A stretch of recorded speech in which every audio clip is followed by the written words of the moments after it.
जोमेटो अब इटरनल में कैसे भाई, मतलब ना जोमेटो है ना, उसने अपने पेरेंट कंपनियों के नाम बदल कर इटरनल लिमिटेड कर दिया है। देखो जो जोमेटो है ना, अब वो सिर्फ फूड डिलीवरी तक ही लिमिटेड नहीं रह गया है, मतलब कि जोमेटो ने अपने कदम आगे भी बढ़ा दिए हैं। वीडियो में आगे बढ़ने से पहले हमें ये समझना चाहिए कि पेरेंट कंपनी होती क्या है। मान लो कि एक कंपनी है, उसके पास किसी कंपनी या फिर और कंपनियों के कंट्रोलिंग इंटरेस्ट, जिसे हम हिंदी में कहते हैं नियंत्रणकारी हिस्सेदारी होती है, उसे हम पेरेंट कंपनी कहते हैं। शायद ही आपको ये बात पता होगी, जोमेटो ने ब्लिंकिट को 2022 में ही खरीद लिया था। 4,447 करोड़ में ऑल स्टॉक सौदे में ब्लिंकिट को खरीद लिया था।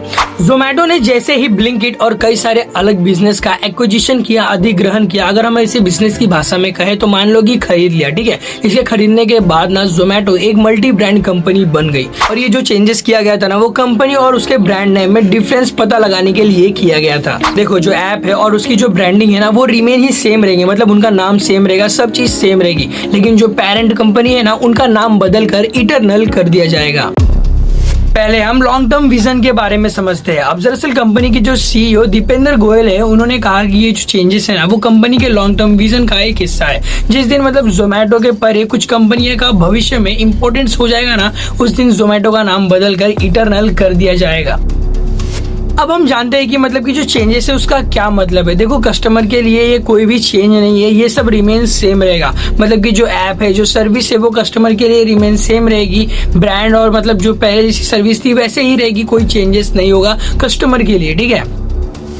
अब बात करते हैं कॉर्पोरेट चेंजेस की। मतलब कि जो चेंजेस है वो सिर्फ कॉर्पोरेट में ही होगा। मतलब कि मान लो कि जो कंपनी की वेबसाइट है ना, फ्यूचर में zomato.com से बदलकर eternal.com हो जाएगी, और वहीं पर स्टॉक एक्सचेंज में जो कंपनी का टिकर है ना, वो मतलब जोमेटो से बदलकर इटरनल होगा। देखो दिवाली से ठीक पहले जोमेटो और ब्लिंकिट की पेरेंट कंपनी इटरनल को उत्तर प्रदेश गवर्नमेंट ने 128 करोड़ का जीएसटी नोटिस भेजा था। मतलब ये जो जीएसटी नोटिस है, इसमें मतलब ब्याज और कई सारी चीजें बकाई थी, इसका नोटिस थमाया था।